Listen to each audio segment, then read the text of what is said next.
Home minister Rajnath Singh ने parliament में बयान दिया है कि मरकजी हुकूमत रियासत जम्मू कश्मीर में इंतखाबात के लिए तैयार है। उन्होंने रियासत में प्रेसिडेंट रूल नाफिज कराए जाने के फैसले को भी सही ठहराया। राजनाथ सिंह ने अपोजिशन के इस इल्जाम को भी पूरी तरह से बेबुनियाद बताया, जिसमें बीजेपी मकामी पार्टियों के साथ मिलकर सरकार बनाने की तैयारी कर रहा था। उन्होंने कहा कि अगर बीजेपी को सरकार बनानी होती तो गवर्नर रूल के दौरान इसकी कोशिश कर सकती थी। राजनाथ सिंह ने कहा कि मरकजी हुकूमत रियासत में इंतखाबात के लिए तैयार है, लेकिन आखिरी फैसला इलेक्शन कमीशन को ही करना है। अध्यक्ष महोदया, मैं यह निवेदन कर रहा था कि कृपया इस गवर्नमेंट के इंटेंशन पर संदेह नहीं किया जाना चाहिए। इसलिए संदेह नहीं किया जाना चाहिए, यदि हमारा इंटेंशन खराब होता, हम कुछ और जम्मू कश्मीर में करना चाहते अथवा हम किसी और की गवर्नमेंट बनाना चाहते, तो हमारे पास तो राज्यपाल शासन का पूरा 6 महीने का समय मिला हुआ था। अध्यक्ष महोदय, उसमें मैं कर सकता था।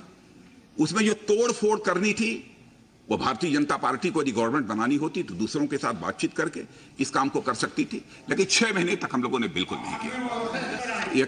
मैं बता, इलेक्शन हमको नहीं कराना है, लेकिन हम इलेक्शन के लिए तैयार हैं। अब इलेक्शन कमीशन की जिम्मेदारी है, और मैं आपको विश्वास दिलाना चाहता हूं, कहीं से भी इलेक्शन कमीशन यदि सिक्योरिटी मांगेगा तो सिक्योरिटी भी हम होम मिनिस्ट्री से प्रोवाइड कराने के लिए तैयार हैं। हम उसके लिए पूरी तरह से तैयार हैं। तो अभी आपने सुना राजनाथ सिंह को, उनका कहना है कि जम्मू कश्मीर रियासत में वो इलेक्शन के लिए तैयार हैं। लोकसभा इलेक्शन के साथ साथ रियासत में भी इलेक्शन के लिए वो तैयार हैं, लेकिन यहां पर कॉन्ट्रडिक्शन नजर आ रहा है और रियासती बीजेपी और मरकजी बीजेपी में एक तरह से इख्तलाफात नजर आ रहे हैं। इन बातों को लेकर हम आपको बता दें कि जम्मू कश्मीर बीजेपी का ये कहना है कि वो अभी इसके लिए तैयार नहीं है, जहां राजनाथ सिंह ये कह रहे हैं कि जम्मू कश्मीर में इलेक्शन कराने को लेकर बीजेपी पूरी तरह से तैयार है और प्रेसिडेंट रूल को भी उन्होंने सही करार दिया।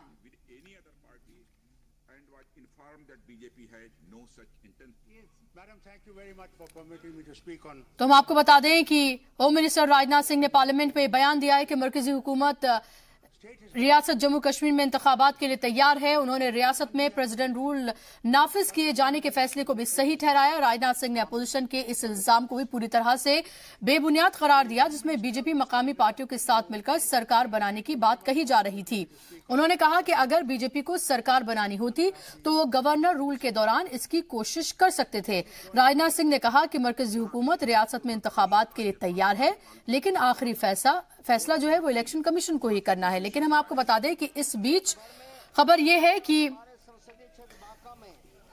जम्मू कश्मीर में बीजेपी के जो वहां पर लीडरान हैं वो उनका इख्तिलाफात सामने आए हैं। उनका कहना है कि अभी वो तैयार नहीं है इलेक्शन के लिए। तो सवाल अब ये पैदा होता है कि क्या मरकजी बीजेपी और रियासती बीजेपी में किसी तरह का कोई इख्तिलाफ नजर आ रहा है। और राजनाथ सिंह ने जब ये बात कही है कि वो इलेक्शन कराने के लिए तैयार हैं जम्मू कश्मीर में, तो क्या बिना राय मशवरे के या बिना किसी चीजों को देकर ये कहा गया है, और आखिर किस बिना पर ये कॉन्ट्रडिक्शन नजर आ रहा है। चलिए खबरों में आगे बढ़ेंगे। साबिक वजीर आजम मनमोहन सिंह के मीडिया एडवाइजर और तर्जुमान रहे संजय बारू की किताब द एक्सीडेंटल प्राइम मिनिस्टर पर बनाई गई फिल्म इन दिनों हर तरफ चर्चा का मौजू बनी हुई है। द एक्सीडेंटल प्राइम मिनिस्टर दरअसल डॉक्टर मनमोहन सिंह पर बनाई गई फिल्म बताई जा रही है। रियासत के साबिक वजीर आला और नेशनल कॉन्फ्रेंस के चीफ फारूक अब्दुल्ला ने फिल्म पर कहा है कि इस तरह की फिल्में नहीं बनाई जानी चाहिए। उन्होंने इशारों में बीजेपी के हिमायतों पर फिल्म में पैसे लगाने का इल्जाम लगाया। हालांकि उन्होंने कहा कि फिल्म पर बैन नहीं लगना चाहिए, लेकिन इस तरह की फिल्में भी नहीं बननी चाहिए। जब उनसे वजीर आजम बनने के बारे में पूछा गया तो फारूक ने कहा कि अगर वो वजीर आजम बने तो प्राइम मिनिस्टर होंगे, एक्सीडेंटल प्राइम मिनिस्टर नहीं। Minister. Sir. If I become Prime Minister, I'll be a Prime Minister, not accidental Prime Minister. Sir, that's one thing. The film is totally irrelevant, sir. Has been brought in to create tensions in the country, to show Manmohan Singh ji in a very bad light, which is not true. Manmohan Singh is an honest man, honorable man. If such a thing would have happened, Manmohan Singh ji would have walked out. ये इसलिए की जा रही है साहब कि ये समझते हैं कि इससे ये लोगों में एक ऐसी फिजा पैदा करेंगे जो कांग्रेस के खिलाफ होगी। इनने पहले ही देख लिया कि 3 रियासतें तो जीत ली, ये हिंदुस्तान को भी जीत लेंगे, कांग्रेस जीत जाएगी। मैं समझता हूं वो बहुत, देखिए एक्सीडेंटल प्राइम मिनिस्टर किसी ने फाइनेंस किया है। किसने फाइनेंस किया? उन्होंने ही फाइनेंस किया जो कांग्रेस के खिलाफ है। और मैं ये समझता हूं कि उनको ऐसी गलतियां नहीं करनी चाहिए। अगर इस देश को ठीक रखना है, मोहब्बत से चलाना है, तो ऐसी फिल्में मत बनवाइए और ऐसे चैनलों को मत पैसा दीजिए जो नफरत पैदा कर रहे हैं। नफरतों को बंद करना है तो देश को बनाना है। जब तक नफरतें चलेंगी देश नहीं बनेगा, देश कभी इकट्ठा नहीं होगा। नहीं, बैन नहीं होना चाहिए। मैं समझता हूं ये गलत है। मैं उनसे कहता हूं जिन्होंने इसका फाइनेंस किया है, उनसे कहता हूं तुम देश बनाना चाहते हो या देश का बेड़ा गर्क करना चाहते हो, ये फैसला करो। इसके पहले नेशनल कॉन्फ्रेंस सदर फारूक अब्दुल्ला ने पार्लियामेंट में कहा कि रियासत में मिलिटेंसी कम हुई है लेकिन अभी खत्म नहीं हुई है, उसे जल्दी खत्म करना है। उन्होंने वजीर दाखिला से गुजारिश की कि एक पार्लियामेंट्री डेलीगेशन के साथ वो खुद कश्मीर का दौरा करें, वहां के मकामी लीडरान और सभी फिरकों से बात करके मसला कश्मीर का हल निकालें। इसके जवाब में राजनाथ सिंह ने कहा कि उन्होंने पहले ही इस बात का ऐलान किया हुआ है कि वो हर किसी से बातचीत के लिए तैयार हैं। Yes, Madam, thank you very much for permitting me to speak on Jammu and Kashmir.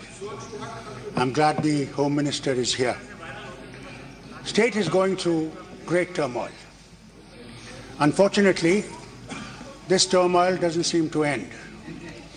We still have terrorism, there is no doubt about it, and we have to meet it. But only solution is not army or the police. The Home Minister was kind enough to go with the parliamentary delegation to the state, and there he met people other than those who belong to the Hurriyat. It would have been a very good thing if he had met them also, so that they would also put their view. Please listen to me. They would have also put their points, and maybe then something could have been arrived at. Farooq Abdullah साहब इस बात के साक्षी हैं।